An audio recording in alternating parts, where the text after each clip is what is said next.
Night of Champions is back, and it's back with a bang. For a throwaway show, they consider the Saudi Arabia shows throwaway. This had some huge matches on it. They brought back the Night of Champions concept because it makes sense, They brought back the World Heavyweight Championship as well. The match is a king vibe they try to give when they go to Saudi Arabia. But I don't want to waste time, so right now, let's get into it. The first match of the show was for the World Heavyweight Championship. AJ Styles faced Seth Rollins for the chance to become the first champion. I think we all knew that this was a foregone conclusion. There was some doubts because of how Seth Rollins has to film a movie. And I thought it was funny how this title was hyped and they opened the show. It's like, no matter what Roman does, he's gonna close the show. But I guess it's better to open the show than be the 6th match. The action here was good. It ain't Money in the Bank 2019, but it was very enjoyable. They had a story within with Rollins' knee, and if you watched a bunch of his matches, they do this story every once in a while. AJ, once again, put in a great performance. People be like, oh, he's finished, this and that. Like, bro, he's gotten older, he's aged. Obviously, he's not going to perform as well as he once did, but he did good here. He delivered, but the real story was Seth Rollins. This man had the crowd in the palm of his hand, and they didn't disappoint. Ultimately, this was Rollins' night. He was finally crowned champion, and it's certainly going to bring out a lot of great performances because this man is hungry. His first world title since 2019, and I'm sure he's going to want to overlook his previous run. Good stuff. It's not out of this world, nor did I expect it to be, but it was satisfying. Triple H coming out was nice. It was a big moment of trying to show you that this title is legitimate, and I do wish it main evented, but it is what it is. The next match was between Becky Lynch and Trish Stratus. Okay, this was nice. I thought they needed time to click together, and they did. They needed some time, but both women pulled through. I like the fact that despite being 47, Trish Stratus belonged. I think there was some problems, of course, but I overlooked them because of the overall match. They wrestled an aggressive style initially befitting of the feud. Becky was a better performer, of course, because she's younger, more in line because she wrestles often, but Trish as a heel had her fair share of moments. It's like she was waiting to play a heel after all these years. This match was basically a preview of what's to come as Zoe Starks interfered. That's the reason why, it's the start of something. At this point, Becky was bleeding from her nose, I believe, after Trish kicked her, and this led to Trish scoring the victory. Decent match. As I said, there were some issues, but I overlooked some of them because I feel like there was more to it. Becky lost because she wore black and yellow, I assume. If you know, you know. But solid match. I think these two are going to have something very interesting later on the summer. Perhaps a blowout feud that's no disqualification. I'm pretty sure that this is not going to be the best match in the feud. The next match was for the Intercontinental Championship. Mustafa Ali challenged Gunther for the gold. For the short time this match had, it was heat. Gunther has this ability where he brings the talent to his level and makes them seem even better because Ali is pretty damn good. Not to mention he had the Saudi Arabia boost, so he was motivated, especially because opportunities like these don't come often. He had in a lot of offense, which I don't expect too much of, was pulling out 450s, and there was a small chance, but Gunther wrapped it up. That was some good stuff. It really was.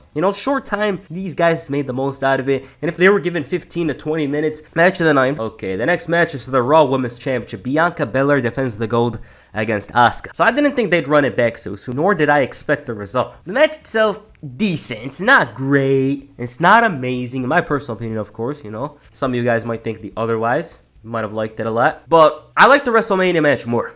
The crowd wasn't as strong on it compared to the other matches, and it took time. They got things going, and that finish was very creative and led to Asuka actually winning the title. It's stunning. It was shocking. The fact that Bianca actually lost really caught me off guard because she held that title for over a year, and I didn't think it would end anytime soon. It allows for her to give a self-reflection, and at this point, Bianca Belair is number one. She is not going to go too long without the championship, and I personally didn't really feel this was the place to lose the title after a long run, but it happened. The title, in my opinion, was limiting her because of the repetitive feuds. It felt like she was running out of opponents, and whoever was coming up wasn't going to be as legitimate. There was a couple of opponents she could have faced, like Charlotte and others, but she went through a lot of challengers, and at some points, especially after the Damage Control feud, it was kind of hurting her run. Without the title, you can see something different, but as for Asuka, she's done a lot in the women's division. It's very deserving, and I'm sure it'll be a strong run match-wise. But Bianca Belair, she's going to go on a journey. She's eventually going to recapture that title. And no doubt about it in my mind. I just think that they're establishing her as this number one woman. She's literally going to be like John Cena in the future. Like, you're going to see her with the title more likely than without it. Okay, with that said, Rhea Ripley destroyed Natalya. I can't really say much about this other than it ended the way most expected it to. I thought it was something when they had Natalya coming out not scared a week ago, absolutely fearless against Rhea, but she wrapped her up like that and moved on. That's literally it. The only thing I remember from this match is Rey Mysterio's son, Dominic, smiling, jumping around, and the fact that it ended in about a minute. Okay, the next match is between Brock Lesnar and Cody Rhodes. A blood feud with some blood. Brock's still very entertaining as a heel. I kind of wish they kept him as the face or tweener because it's something we haven't seen often. But Cody's got to go through adversity, I guess. Their match at Backlash was decent, but here it was better. Heading into the event, they tried to make it seem like Cody wasn't going to show up due to his arm, but like a true babyface, he wanted to compete. The match is very comical in terms of realism, but did I care? Not really. Brock was whooping his ass, and this guy Cody, he had all the fire and brought the excitement. The match delivered because Brock was into it,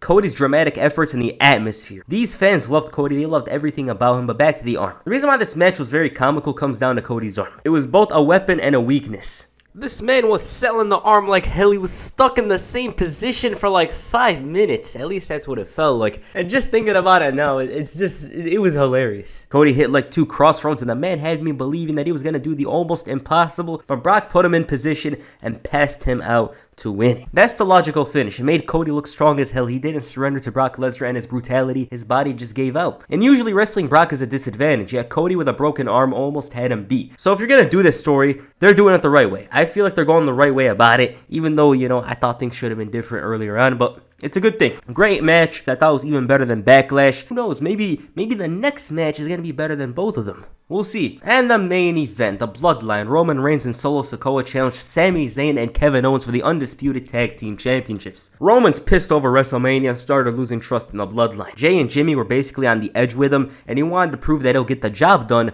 unlike them. Roman looked like the superstar as always. A bunch of us, complain. You're like, oh, he doesn't show up. Then he shows up and basically proves why he's the top guy. Sami Zayn got a homecoming reception even though he's from Syria, and the only tie this man has to Saudi Arabia is that he's Muslim, and they welcomed him with open arms. The man was even wearing a thobe and introduced himself and Kevin Owens in Arabic. He was talking, Roman wasn't understanding anything. I doubt Kevin Owens was. He's talking about how he's the champion of the world, him and KO. He's greeting the fans, and it was cool, it was crazy, and through all of this, Roman couldn't help but smile. The match itself is basic. Solo was doing most of the work, and the crowd was really into it, and when Roman entered, of course, it started heating up. Before, though, it was dry because we've seen this match a bunch of times in the last few months. I always hear SmackDown, they're getting put on Solo, Sikoa, and Sami Zayn. I'm like, we've seen it 100 times. At least it feels like it. It's the same combination of opponents. Roman picked up. He was doing some of that dramatic heel stuff, trying to piss off the crowd. The ref bump spot is there, of course, but then the Usos came out. And their appearance was very huge. They accidentally superkicked Solo, and Roman caught them at the worst moment, and in turn, this led to the aggression radiating from the champion.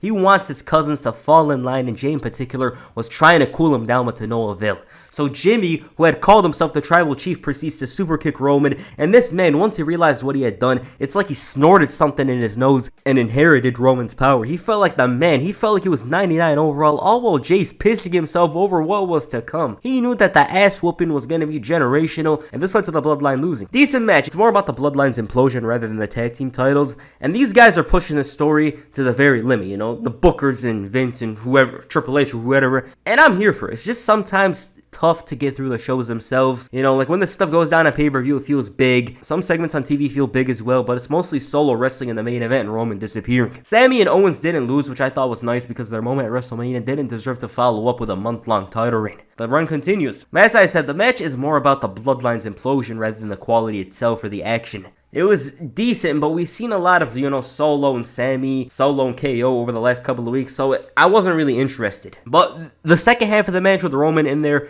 it was nice. I liked it. I thought it was enjoyable. Alright, that's Night of Champions. Solid show. I'm not going to go shilling for it and talk about how it's the greatest show of all time. I thought a lot of the matches were good. The opener, AJ Styles and Seth Rollins was nice. It ain't Money in the Bank 2019, but still, it's better than what Twitter would have you believing AJ Styles was doing over the last couple of months. Brock and Cody was my match of the night because of how violent, how rough Lesnar was, and how heroic Cody Rhodes was as a babyface. I know a bunch of you guys don't really like the good guy thing, but I like it at the moment with Cody Rhodes. I think it's cool that he actually does it because we haven't seen that kind of babyface in WWE since John Cena. I'm not expecting him to win all the matches, but to see him being treated like this top guy that doesn't give up, that fights through all the adversity, I think it's nice. But yeah, it's a solid show. I think most of you enjoyed it. Me personally, I thought it was nice. A lot of stuff was entertaining. And the big story to come out of this is the implosion of the Bloodline. And of course, Seth Rollins winning the title. We'll see how his run goes. I expect him to have a great run. This man is hungry as hell. He is ready to prove that he is the best wrestler in WWE once again, which a bunch of you probably already believe he is. But he's going to prove it once again. The Bloodline, maybe Jimmy and Roman at Money in the Bank, we'll see. Maybe Jay and Roman at SummerSlam. Only time will tell. But yeah, I thought this was an enjoyable pay-per-view. It's decent. I don't think it's going to be like a top 5 pay-per-view of the year, but only time will tell. We'll see. So yeah. Alright, what you guys think of Night of Champions? Please comment down below. And that's it for this video. Make sure you hit the Superman punch on the like button and perhaps the crossroads on the subscribe button. Peace. I bet.